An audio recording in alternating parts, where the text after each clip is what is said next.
Barangay LS 97.1. 97.1.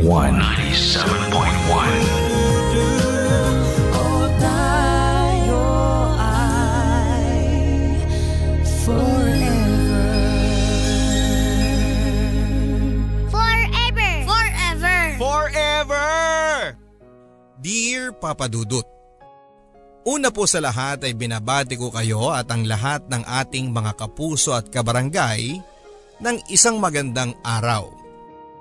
Ako po si Aya, 24 years old at laking Valenzuela. Pero bumukod na rin po ako sa pamilya ko noong ako'y nagtatrabaho na at nangupahan sa isang maliit na kwarto malapit sa call center na aking pinagtatrabahuhan sa Mandaluyong. Isa po ako sa mga masugid ninyong tagapakinig at halos araw-araw po akong nag-tune in sa inyong programa sa tanghalian bago ako matulog. Sa katunayan nga po ay matagal ko ng balak na sumulat sa inyo pero ngayon lang po ako nagkaroon ng lakas ng loob nang nalampasan ko na ang aking problema. Ito po ay tungkol sa aking ex-boyfriend na si Ron. Siya po ang aking unang boyfriend at nagkakilala kami sa una kong call center na pinagtrabahuhan. 1 year po ang tanda niya sa akin. At nang nagkakilala kami ay kakahiwalay niya lang din po sa kanyang ikalawang girlfriend. Bago po naging kami ni Ron ay crush ko na siya, Papa Dudut. Cute kasi siya. Tahimik, mukhang bad boy at sa katunayan nga po ay ang codename namin sa kanya ng mga office mates ko na may mga crush din sa kanya ay Ruru. Dahil may pagkakahawig siya kay Ruru Madrid. May pagka-loner din po siya. Hindi masyadong nakikihalubilo sa mga tao. Kaya mas nagiging maapil po siya sa aming mga girls at gays dahil may pagka-mysterious po siya sa kanyang aura. Ni sa hinagap ay hindi ko po akalain na magiging close kami ni Ron. Dahil nga po parang wala siyang pakialam sa mga tao. Pero nang naging magka-teammate po kami at naging magkatabi sa cubicle, ay doon na nagsimula ang aming pagkakaibigan. Noong una ay matipid pong magsalita si Ron kahit na dinadaldal ko siya. Pero nang tumagal ay unti-unti na rin po siyang nag-open up sa akin. Friendly po kasi ako, Papa Dudut. Exact opposites kami ni Ron. Kung si Ron ay trabaho bahay lamang, ako naman ay kadalasan na nag-i-stay pa sa opisina para lang makipagkwentuhan o sumama sa mga kaopisina ko kapag nagkakayayaang kumain sa labas o mag-videoke. And eventually po, nang nagkaroon kami ng team building ay napilit ko rin si Ron na sumama sa amin. Akalain mo tong si Ron? May side palang ganyan? Oo nga nakakagulat. Ibang level ka, Aya. Maski ba to napapalambot mo, ah? Baka mamaya malaman na lang namin kayo na. Gagi. Pero why not? Ay sige, suko na ako ah. 3:00 na ng umaga. See you lunchtime, guys. Ako rin. Orlox na ako. 24 hours na akong gising. Ano ba yan? Wala pala kayo eh. Oo nga, 3:00 pa lang oh. Actually, kaya ko pa naman. Kaya lang, baka malaking hadlang na ako. Ano? Basta, sige, good night, Ron and Aya. Oh, ikaw naman kumanta.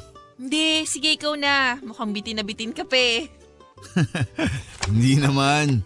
Ngayon lang ulit ako nakapag-videoke after ng mga 1 taon. Ha? Bakit naman? Sa totoo lang, pastime kasi namin to ng ex ko eh. Ay, sorry naman. Hindi, okay lang. 4 months na rin naman kaming hiwalay. 4 months? Medyo fresh pa rin yun ah. Mahal mo pa? Hindi na, ano? Defensive. Hindi, kinalimutan ko na yon. If you don't mind my asking, bakit kayo naghiwalay? 2 years din kayo, no? Nanlalaki siya. Ha? I'm sorry. Lasing na nga siguro talaga ako. First time ko yung aminin sa ibang tao Paano mo nalaman? Nag-aaway kami. Tapos akala ko magkakabalikan pa kami. Yun pala, may spare tire na siya. Parang naghanap lang siya ng excuse na makipaghiwalay sa akin. Pero tumatiming na lang siya na iwalayan ako Hayop na babaeng yun. Ay nako, kumanta na lang tayo. Hindi ko talaga mapapatawad yung babaeng yun. Alam mo ba kung gaano kasakit sa lalaki na lokohin ng babae? Sobrang sakit sa pride nun, Aya.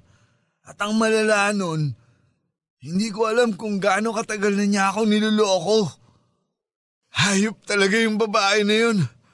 Magpasalamat sila, hindi ko pa sila nakakasalubong. Kundi mapapatay ko talaga sila. Ron! Kalma! Kalma lang. Hindi mo naiintindihan Minahal ko si Trisha, Aya. Hindi ko alam kung bakit niya nagawa sa akin yun. Niloko niya ako. Pinagmukha niya akong tanga sa lahat ng tao.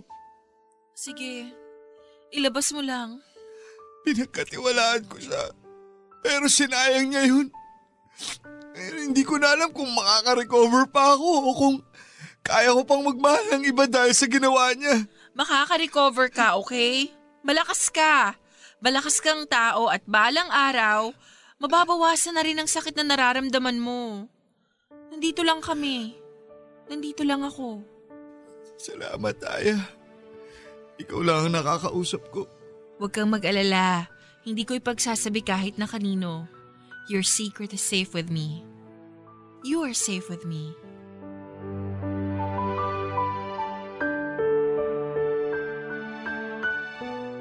Mas naging close nga po kami ni Ron matapos ng team building naming yon, Papa Dudut. At napansin ko rin na mas naging maaliwalas na ang aura niya. At unti-unti na rin siyang nakikipagbiruan at kwentuhan sa mga teammates namin. At habang nagaganap po yan, ay nararamdaman ko rin na unti-unti ring nagbabago ang tingin namin sa isa't isa.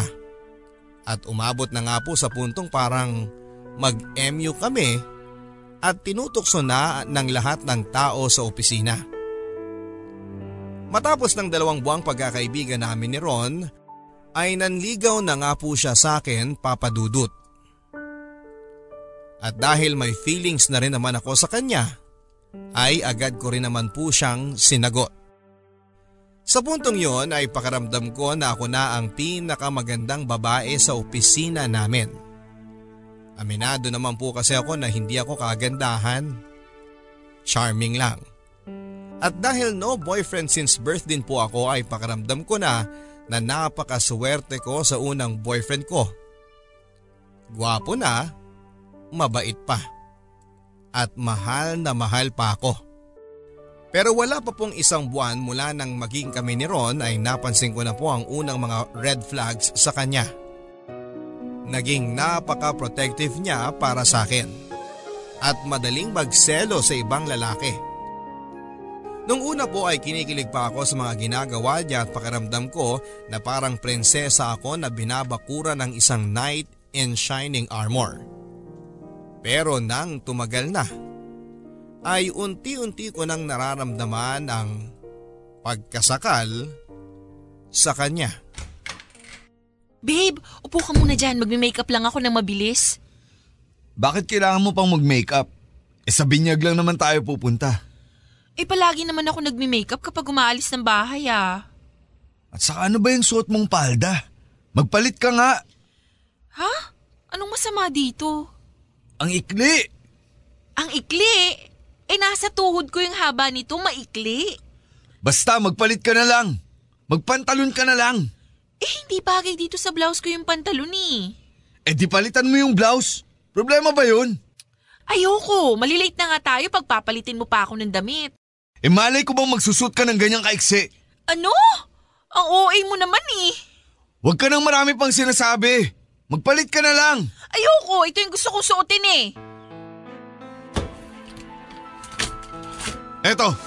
Etong suotin mo. Ayoko, hindi ako magpapalit. Kung ayaw mo magpalit, hindi na tayo alis. Hello? Ria? Hindi pa kami nakakaalis eh. Sabihin mo sa kanya na hindi na tayo pupunta. Baka sa reception na lang kami makasunod, Ria. May inaayos lang. Hindi tayo aalis nang hindi ka nagpapalit ng damit. Sige, Ria. Bye. See you. Aalis na ako. Anong aalis? Sinabi ko nang hindi tayo aalis eh. Pabayaan Hindi kasi mo ito- ako! Aalis ako! Dito ka lang! Dito ka lang sabi! Sige, iwanan mo ako. Ipagpalit mo rin ako kagaya ng ginawa ni Trisha. Ron, hindi naman ako si Trisha eh. Magtiwala ka naman sa akin. Hindi! Pare-pareho kayong mga babae. Lolokohin niyo lang akong lahat. Babe, Huwag mo ko hawakan. sige, magpapalit na ako. Hindi na. Huwag ka na magpalit. Umalis ka na. Sige, iwanan mo na ako. Sige na, magpapalit na ako, okay? Sandali lang, magbibihis lang ako.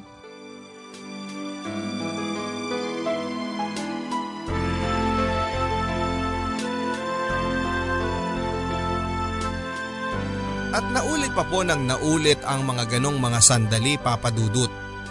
Sa katunayan nga po ng tumagal ay parang nabago na nga rin po ang pormahan ko para lang hindi na kami magtalo ni Ron.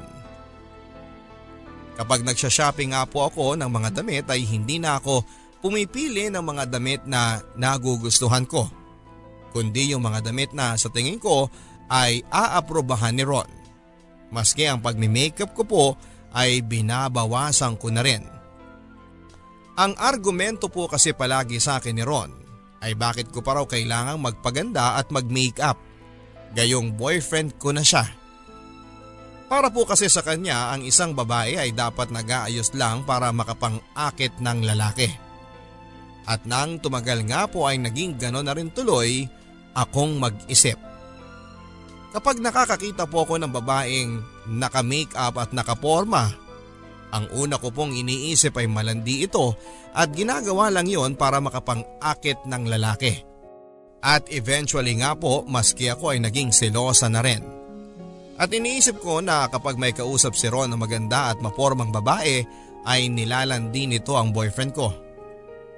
Eventually po ay napansin na nga rin po ng mga kaibigan ko at ng mga kaopisina ko ang pagbabago sa pananamit at sa itsura ko. Tinutokso po nila ako na ganon daw ba talaga kapag may boyfriend ng gwapo. Nawawala ng pakialam sa sarili dahil nakuha na ang gusto. Kaya mas lalo ko rin pong naisip na tama nga si Ron.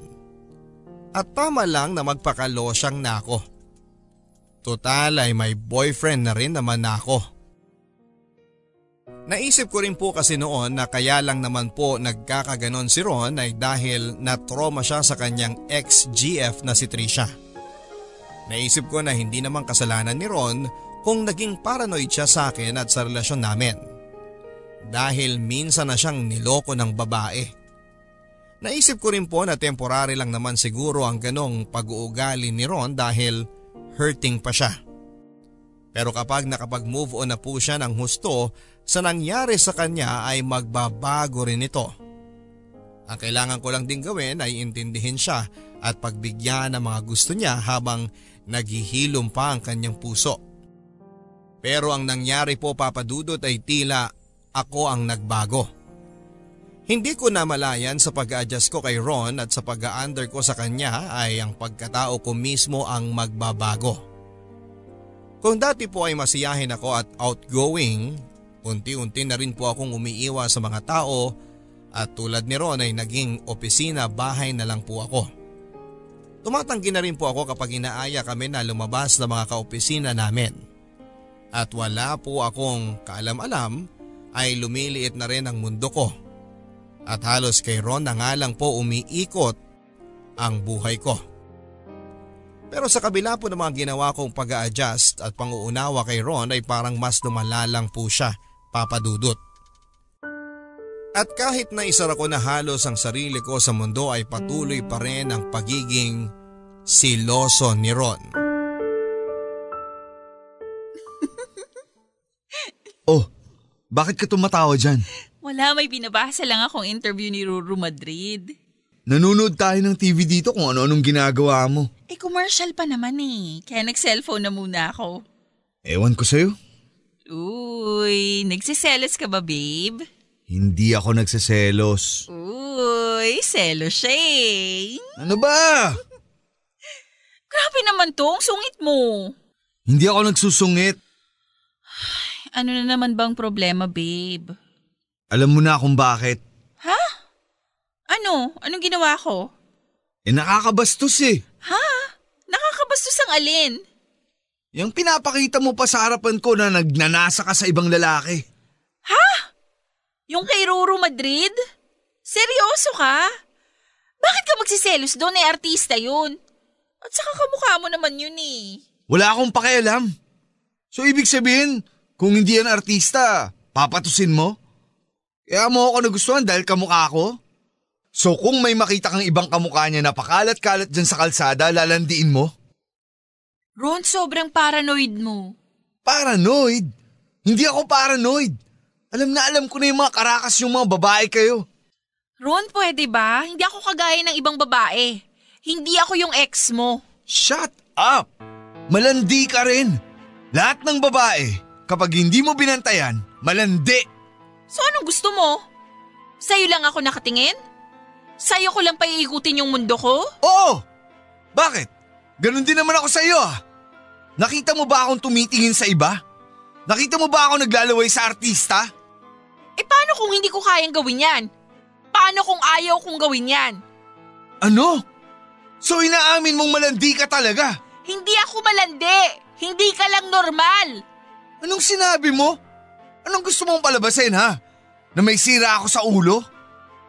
I'm sorry, hindi yun ang ibig kong sabihin. Yun ang ibig mong sabihin. Ang sama ng ugali mo. I'm sorry, hindi ko sinasadya. Nabigla lang ako. Bahala ka dyan! Ron, sandali! Kapag kasama ko po si Ron ay pakaramdam ko na kailangan kong mag-ingat sa bawat kilos ko, Papa Dudut. Isang mali lang na masabi ko o isang reaksyon lang na hindi pag-ingatan ay pwede nang masamain ni Ron at mauwi agad sa away. At palagi ako ang pinalalabas niyang masama. Insensitive at makasarili. Minsan tuloy ay pakaramdam ko na ang sama-sama kong tao. At dinadala ko po ang lahat ng ito ng mag-isa. Mula din po kasi nang naging kami ni Ron ay naging madalang na ang pag-uwi ko sa bahay. At halos hindi na nga rin po ako nakakalabas kasama ng aking mga kaibigan. Sa mga oras naman po na nasa opisina ako at mga pagkakataon na may kasama akong ibang tao ay hindi ko rin naman po nakukwento ang mga personal kong pinagdaraanan. Sinasabi ko na lang na masaya ang relasyon namin at clingy lang kasi kami sa isa't isa ni Ron. Kaya't hindi na ako nakakalabas. At habang kinikilig sila sa amin ay wala silang kaalam-alam na kasinungalingan ang lahat ng yon at malayong malayo na sa katotohanan. Pinoprotektahan ko rin po kasi si Ron sa maaaring isipin ng ibang tao, Papa Dudut. At ayaw ko rin namang ipaliwanag pa sa kanila ang mga pinagdaraanan ni Ron kaya siya nagkaganon. Pero ang hindi ko namamalayan ay sa pagpoprotekta ko kay Ron at sa pag-aalaga sa kanya at pag-iintindi sa kalagayan niya ay ang pagpapahalaga ko na pala sa aking sarili ang unti-unting nauubos. Naku, mabuti naman at napaunlakan mo na kami ngayon. Ba?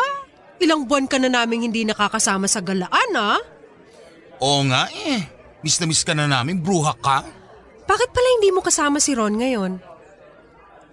Umuwi kasi siya ngayon sa kanila sa probinsya. May emergency lang na inaasikaso. Ganon? Nagkakatime ka lang sa amin kapag wala siya? Kaya naman pala biglang nag-ayos ka ulit ngayon, ha? Kasi wala si Ron. Buhay single. Uy, hindi loyal ako. Huwag kayong ganyan. Sus, ito naman, joke lang. Uy, friend, nga pala. Marami raw opening ngayon sa Dubai. Mag-a-apply kami. Gusto mo, join ka na sa amin. Talaga? Naku, pero Si Ron na naman. Ayain mo rin siya. Naku, hindi papayag yun. Ayaw umalis nun sa Pilipinas. Andito yung comfort zone nun eh. Eh di ikaw na lang. Ayoko, ang hirap din kaya ng LDR. Sandali lang naman yun. Mag-iipon ka lang doon tapos babalik ka rin naman dito. At saka di ba dati ikaw yung atat na atat sa atin na mag-Dubai? O eto na nagmamas hiring daw yung kumpanya ng auntie ko doon at may maglalakad sa atin, walang problema. Oo nga, pilitin mo na lang si Ron na sumama. Hindi ko mapipilit yun. Mukha talagang seryoso na kayong dalawa, no? Oo naman. Eh anong plano nyo? Ayun, mag-iipon, tapos magpapakasal. Tapos siya na lang magtatrabaho. Tapos sa bahay na lang ako mag-aalaga ng mga bata. Wow, housewife material ka pala. Nagagawa nga naman ng pag-ibig. Teka, bakit ganyan ang mukha mo? Parang hindi ka naman kumbinsido, Aya. Ha? Hindi. Okay nga yun eh. Sauce? Aya, umamin ka nga.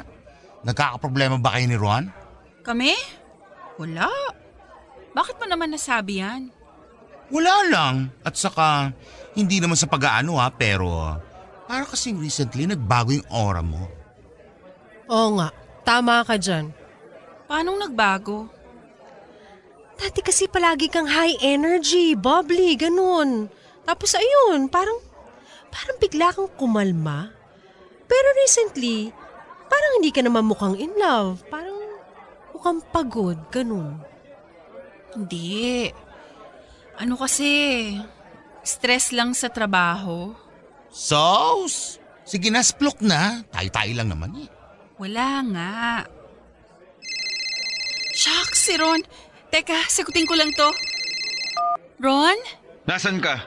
Nag-dinner lang kami ni Mabel. Pambira! 2 araw pa lang akong wala dyan, nagwawala ka na? Ron, si Mabel lang naman to eh. Sige na, sige na! Baka nakaka-istorbo pa ako. Hindi, uwi na ako. Sige na. Huwag na, dyan ka na! Magpakasaya ka dyan! Goodbye! Ron!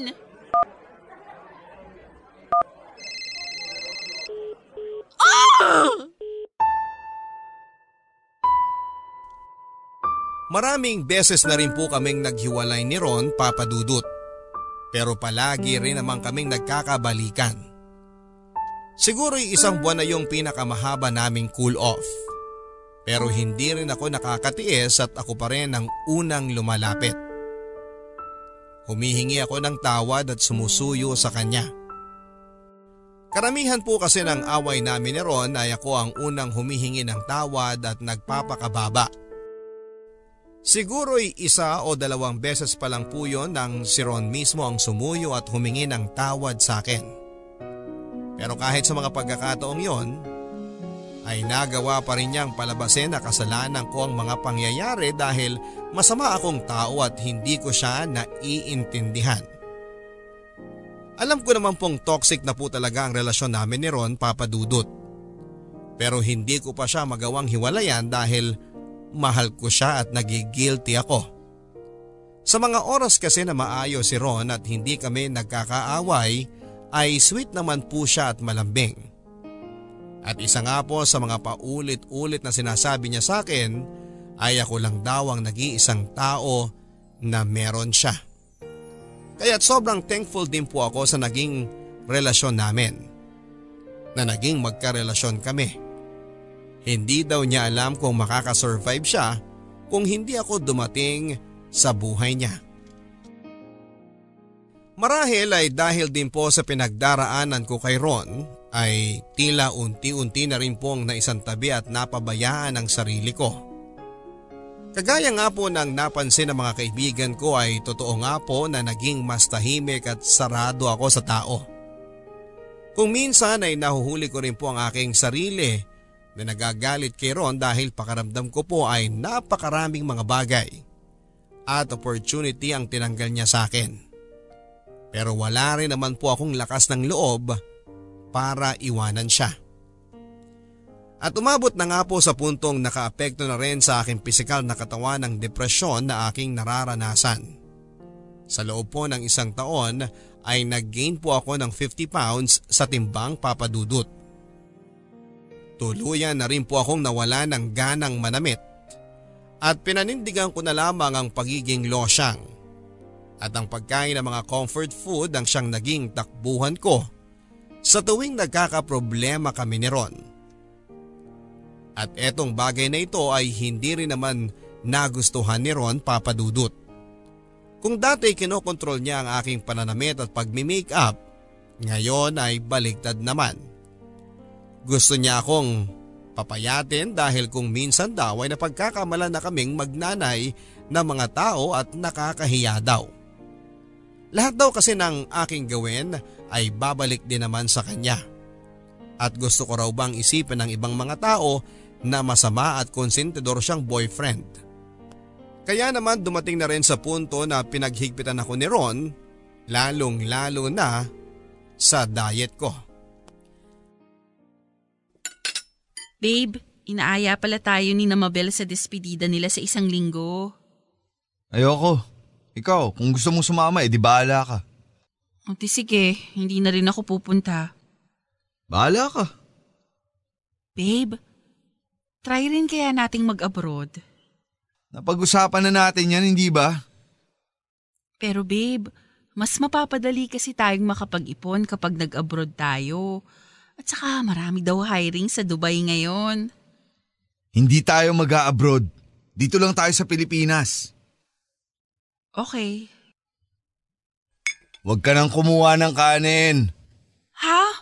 May ulam pa ako eh. Uubusin ko na lang. Huwag ka na sabing kumuha ng kanin eh. Ang taba-taba mo oh. Grabe ka naman sa akin. Grabe? Sandali.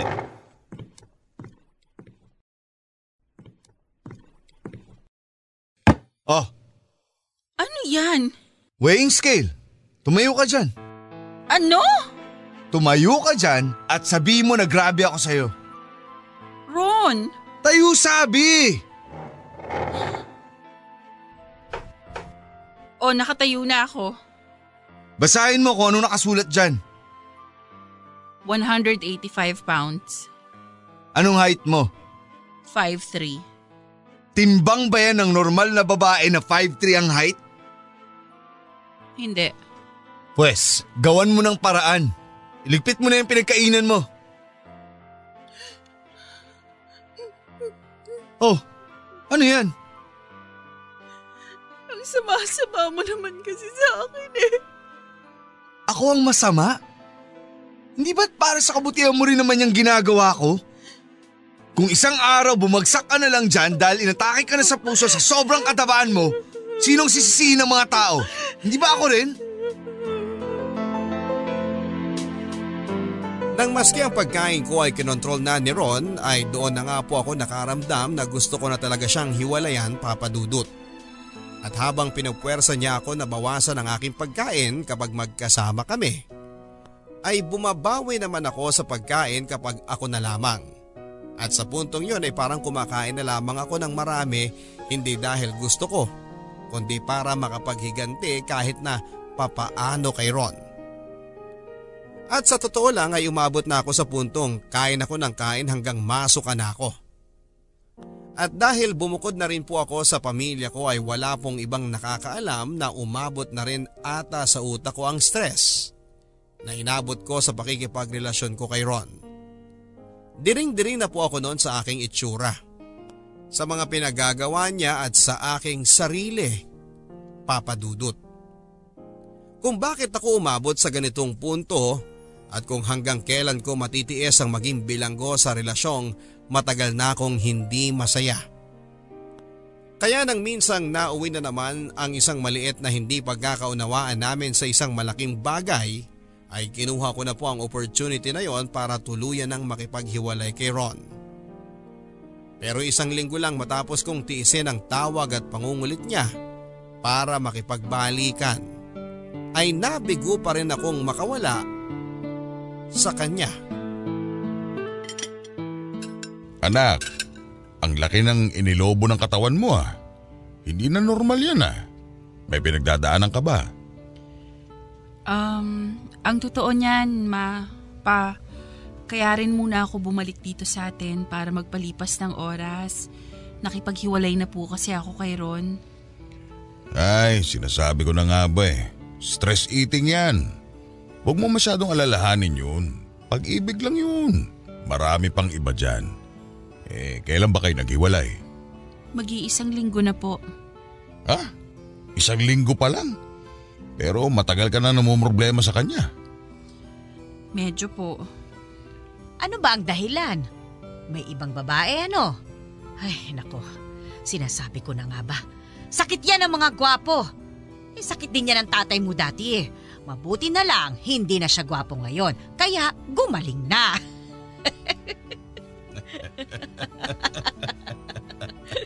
Sus, puro haka-haka ka lang naman sa akin nun eh. Wala namang problema. Teka, ano nga bang dahilan? May babae ba? Nako, iharap mo yan sa akin at bubugbugin ko yan. Hindi naman po. Wala naman pong third party. Hay nako, wag mo nang ipagtanggol. Pambihirang lalaki yan oo. Tumaba ka lang ng konti, ipinagpalit ka na sa iba. Tama na yan, makipaghiwalay ka na riyan ha? Marami pang iba dyan. Hindi nga po third party, ma. Sino kaya to? Unknown number eh. O ay di sagutin mo para malaman mo kung sino. Hello? Aya! Nakasakay ako sa motor ngayon! 160 ang takbo ko! Nasa highway ako! Ano? Ma, sandali lang lalabas lang ako. Ron! Anong ginagawa mo? Kapag namatay ako rito, tandaan mo, kasalanan mo to! Ron, please! Itigil mo na kung ano man yung ginagawa mo! Sa bilang ng 3, bibitiwan ko tong manibela! Habang tuloy pa rin ang takbo ng motor, titinapon ako at wala din ako dalang helmet! Tsaka ang magiging kamatayan ko! Ron, please! Itigil mo na yung motor! Huwag mo gawin yan sa sarili mo! Maririnig mo ang lahat ng daranasin ko hanggang uliining ako! Ron, please! Mag-uusap tayo! Please, Ron! 1! 2! Makikipagbalikan na ako! Ron, please! Itigil mo na yan! Hindi mo na ako mahal! Mahal kita, Ron. Please. Itabay mo na yung motor. Mag-uusap tayo. Hindi mo na ako mahal! Walang nagmamahal sa akin! Mag-isa lang talaga ako sa mundo! Ron, please. Nasaan ka? Pupuntahan kita. Mag-usap tayo. Hindi mo ako mahal! Wala kang kwentang tao! Ron, please. Nasaan ka? Pupuntahan kita. Mahal kita.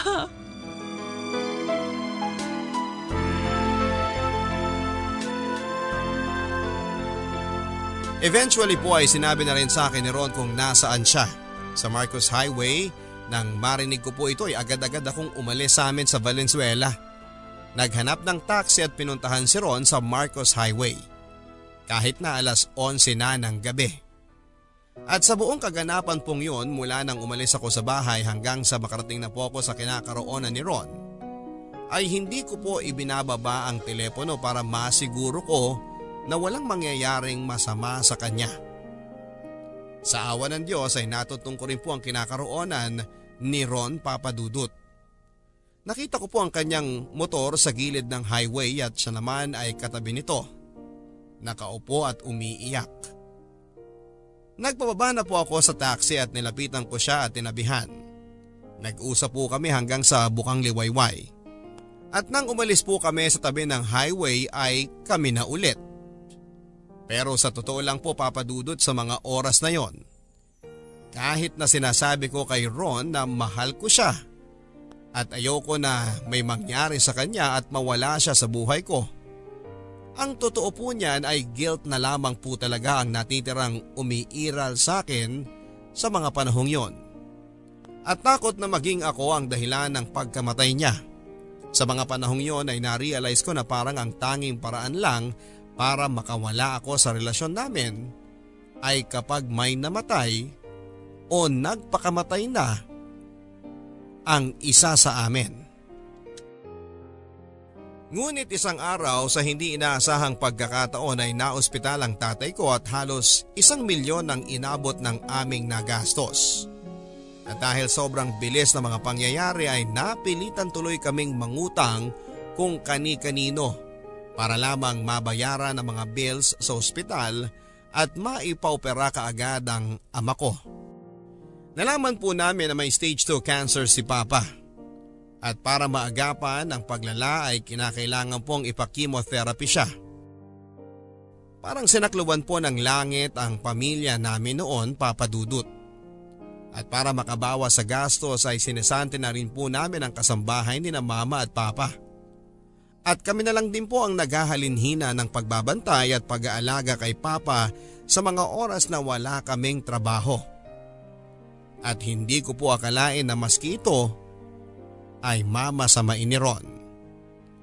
Nung mga unang linggo ay okay pa kay Ron, pero nang tumatagal ay nagsimula na siyang mainis dahil nawawala na raw po ako ng oras sa kanya. Sa mga panahong pong yon ay patuloy pa rin ang pagbabantaan ni Ron ng pagpapakamatay. Kaya naman pakaramdam ko ay hinahati ako ng 2 taong nag-aagaw buhay. At wala akong kalaban-laban sa sitwasyong yon. Isa na lang po to pa. Hindi ko na kaya. Busog na ako. Dali na pa. Kukunti pa lang ang nakakain mo. Kailangan mo magpalakas para sa chemo. Sige na nga. Very good. O sige, itatabi ko na to ha. Bukas, dapat mas marami ka nang makain, ha? Anak, naisip ko, wag na kaya akong mag-chemotherapy. Ano ka ba pa? Paano ka gagaling yan? Sobrang hirap, anak. Sawang-sawa na ako sumuka. Mas mabuti pa siguro na mamatay na ako kesa naman ganito. Wala pang kasiguraduhan kung gagaling ako. Pa, kumapit ka lang, okay? Gagaling ka. Manalig ka lang. Huwag kang magpapatalo sa pagkahina ng loob. Marami dyan gumagaling sa cancer. At isa ka doon, okay? Pero anak, sobrang gastos na rin eh. Ayoko namang mabaon kayo sa utang ng mga anak ko. Matanda na ako. Nakapag-enjoy na ako sa buhay. Yung gagastusin niyo sa akin, ipunin niyo na lang para sa kinabukasan ninyo. Pa, hindi. Huwag kang magsalita ng ganyan. Magiging miserable ang buhay naming lahat kapag nawala ka. 55 years old ka pa lang. Bata ka pa. Ni hindi ka pa nga senior citizen. Ayoko namang hindi na kayo makapag-asawa dahil lang sa kababayad sa mga utang natin sa pagpapa-ospital ko. Shh! Huwag mo nang isipin yan pa, okay? Mag-relax ka at ifo-focus natin lahat ng atensyon sa pagpapagaling mo, okay? Para mabilis ka nang makarecover. Sagutin mo na yan. Kanina pa yan tawag ng tawag sa'yo. Sige na, inaantok na rin naman ako at makakatulog na ako maya-maya. Sige po, pa. Labas lang po muna ako.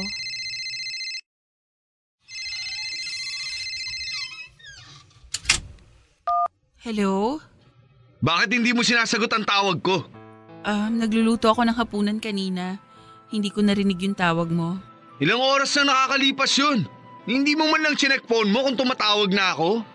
Sorry, busy kasi dito eh. Anong oras kita susunduin dyan? Ano kasi, may emergency daw si ate sa opisina ngayon. Hindi niya masabi kung kailan siya makakapunta dito. Ano ba yan? Nung isang linggo nagka-emergency din siya.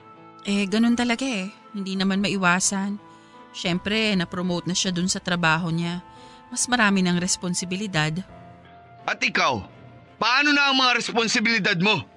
Babe, responsibilidad ko si Papa. At ako hindi. Ilang linggo na akong malungkot at nag-iisa. Parang wala akong girlfriend. At sigurado ako, ginagamit mo pang rason niyang tatay mo para hindi makipagkita sa akin. Babe, ano ka ba? O sige, kung gusto mo, dito ka na lang pumunta sa bahay. Dito na lang tayo mag-date. Total, matutulog na naman na si Papa eh. Pwede tayong manood ng DVD sa salas. Ayoko! Bahala ka dyan! Hindi ka talagang maaasahan. Wala kang pakialam sa akin. Hello? Ron? Pesting boy to!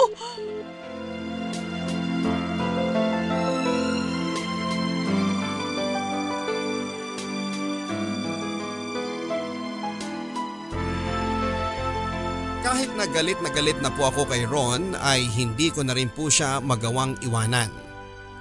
At sa mga oras na yon ay unti-unti ko na rin naiisip na baka naman dati pa talagang ganon ang ugali at pagkatao ni Ron. Na kaya sila nagkahiwalay ng ex-GF niya ay hindi dahil sa nanlalaki ang ex niya, kundi dahil napuno na rin ito ng toxic na ugali ni Ron. At aaminin ko po na kaya ko rin po naisip ang mga bagay-bagay na yon ay dahil unti-unti na rin po ako nagkaroon ng mga pantasya na isang araw ay may isang lalaki na darating sa buhay ko. At ililigtas ako sa pagkakabilanggo kay Ron at sa lahat ng mga problema ko. Pero mabuti na lamang po na kahit naroon ako sa ganoong marupok na estado, ay hindi pa rin po ako nagpadala sa tukso at sa mga padalos-dalos na aksyon na alam kong pagsisisihan ko din balang araw. Bukod pa dyan ay tadtad na rin po ako ng problema sa pera dahil sa pagpapagamot ni Papa. Kaya naman as much as possible ay tinatatagan ko na lamang ang aking loob. At pinagbibigyan na lang din sa abot ng aking makakaya ang pagiging demanding ni Ron sa oras at atensyon. Kahit na may mga oras na gusto ko na ring magwala at makipaghiwalay sa kanya. Eventually po ay talagang nagkapatong-patong na po ang gastos namin sa pagpapagaling ni Papa. Kaya give up na rin po namin ang inuupahan kong apartment para makatipid. At umabot na rin po kami sa punto na nagsanla na nga kami ng mga alahas. At nang naabot na po namin ng rock bottom, ay doon ko na po talaga naisip na pag-a-abroad na lamang ang magiging solusyon para agad kaming makabayad at maiwasang malubog sa interes ng aming mga pinagkakautangan. Kaya lingid po sa kaalaman ni Ron ay nag-apply ako ng trabaho sa Dubai. At sa puntong yon ay hindi ko na po naisip kung magagalit siya o hindi. Ang iniisip ko na lamang po ay kung makapasok ako sa trabaho ay doon ko na lamang haharapin ang sitwasyon. Ang kaso po, Papa Dudut, ay nakapasa ko. Babe, may sasabihin ako. Ano yun? Babe, alam ko na pag-usapan na natin to. Pero bakit hindi natin subukan na mag-abroad? Alam mo naman na palang napag-usapan na natin eh. Bakit pinag-uusapan pa natin yan ngayon? Babe, ano kasi, nag-apply ako sa Dubai. Tapos nakapasa ako. Bakit hindi mo kinonsulta sa akin yan bago mo ginawa? Alam ko naman kasi na hindi ka papayag eh. Alam mo naman pala eh. Bakit ginawa mo? Gusto mo akong suwayin? Gumagawa ka na naman ng bagay ng palihim sa akin. Pinagmumukha mo na naman akong tanga. Babe, hindi. Hindi kita gustong pagmukhaing tanga. Natatakot lang ako sa'yo. Sa magiging reaksyon mo. Natatakot? Bakit? Ano ba ako? Halimaw ba ako para katakutan mo? Hindi. Ayoko lang na pagmula na naman ang away natin to. Pero ginawa mo pa rin. Nag-apply ka pa rin. Nang hindi ko pa alam. O ano ngayon? Hindi ba't nauwi rin naman sa away? Huling beses mo nang gagawin ng ganyang bagay sa akin. At hindi mo tatanggapin ang trabaho na yan. Babe, please. Para naman to kay Papa eh. Huwag mong gamitin ang tatay mo para makalayo sa akin. Ha? Babe, hindi ko gustong lumayo sa'yo. Sinungaling! Gusto mo akong layuan. Nararamdaman ko, matagal na. Ngayon ganyan ang nangyari sa tatay mo. Sasakyan mo yung kaganapan na yan para makakuha ka ng rason na makipaghiwalay sa akin. Babe, kaya nga kita inaaya na mag-abroad tayo, diba? Ha! Tumigil ka! Sinungaling ka! Gusto mo akong takasan! Babe, please! Tumigil ka sa kaka-babe-babe mo! Hindi ka na nahiya! Gagamitin mo pa ang tatay mo para nang umiwalay sa akin! Ron, please! Tama na! Pagod na ako sa'yo! Paulit-ulit na lang tayong ganito! Pagod na pagod? Ha? So ang tagal mo na nagtitimpi sa akin, ganon? So totoo nga, gusto mo akong hiwalayan? Eh kung sabihin ko nga! Ano? Paano kung gusto ko nang makipaghiwalay sa'yo? Animal ka! Sinampal mo ko? Sinasampal mo pa ako ngayon! Lumalaban ka na, ha? No!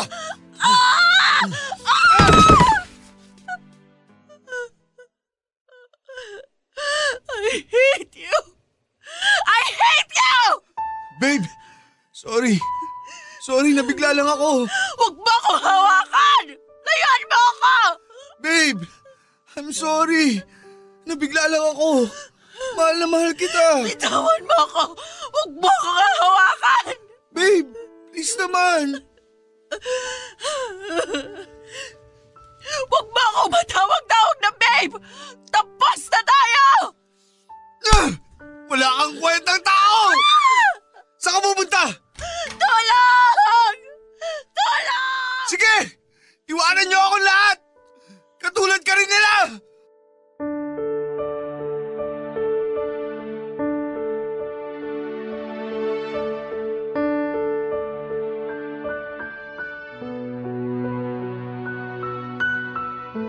Kahit na hindi po ako hinabol ni Ron ay dumiretso pa rin po ako sa barangay upang i-report ang nangyari. Natakot po kasi ako sa maaaring gawin sa akin ni Ron, lalo pat pinagbuhatan niya ako ng kamay at sinaktan ng huli naming away. Matapos po noon ay sinubukan ko rin pong kontakin si Ron para makipag-ayos. At aaminin ko po sa inyo, Papa Dudut, naging isang napakalaking temptasyon para sa akin ang makipagbalikan sa kanya. Lalo pat nung sinusuyo niya ako ay ipinapakita naman niya sa akin ang malambing at malambot na side niya. Pero tinatagang ko po ang aking damdamin at sa tuwing nararamdaman ko po na lumalambot na rin po ako sa kanya, ay pinipilit kong alalahanin ang mga sandali na naging malupit at marahas sa akin si Ron para tumatag akong muli sa aking naging desisyon. 4 na buwan na po ang lumipas mula nang nagkahiwalay kami ni Ron, Papa Dudut. At aaminin kong may kirot pa rin na nararamdaman ng aking puso. Kahit na papaano sa tuwing naaalala ko siya. Nang tumigil na rin pong makipag-communicate sa akin si Ron ay may bahagi rin po sa akin na parang pinupunit. At doon ko na-realize na talagang wala na kami. At tapos na ang lahat ng paghihirap ko sa kanya. Masakit, Papa Dudut. Pero pakiramdam ko ay nakalaya na rin ako sa kalasag ng aming toxic na relasyon. Sa puntong yon ay iniwasan ko na rin po ang magpatali sa guilt na baka kung ano na ang ginagawa ni Ron sa sarili niya. Sa puntong yon ay na-realize ko at natanggap ko na rin po na hindi ko obligasyon si Ron. Hindi niya kailangan ng GF, Papa Dudut. Ang kailangan niya ay ang magpatingin sa espesyalista. Ngayon ay binabalikan ko na ang lahat ng mga nangyari sa amin ni Ron. Pakaramdam ko po ay napakatanga ko sa mga panahon na yon. Alam kong umabot na ako sa punto na kapag sinabi sa akin ni Ron na dilawang kulay green ay maniniwala na ako na dilawang green.